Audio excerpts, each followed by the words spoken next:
Здравствуйте, меня зовут Разгалиева Гульнар Саматовна. Я работаю начальником Центральной лаборатории металлов и сварки на ТО Экибастузская ГРЭС-1.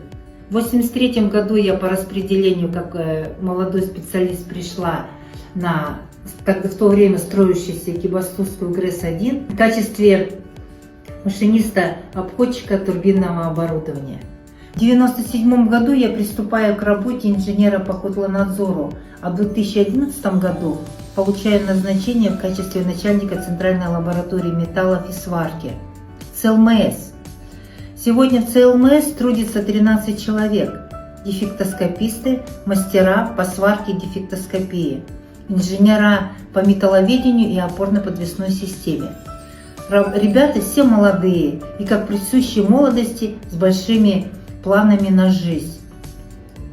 Наша станция относится к опасным производственным объектам, поэтому наступает время, когда котлы, сосуды, трубопроводы необходимы для проведения технического диагностирования.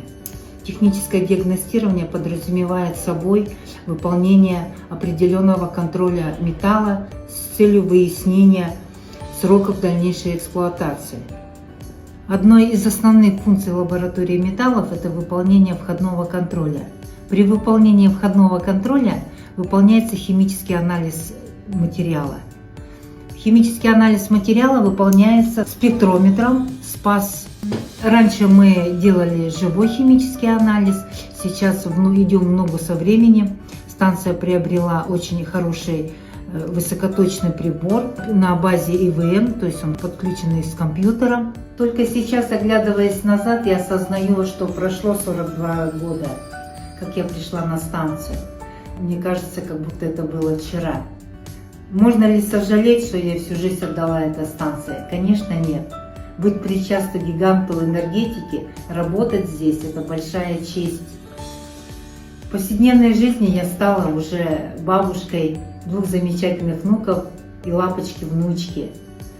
Вы знаете, я считаю, что это действительно огромное счастье найти свое место в жизни.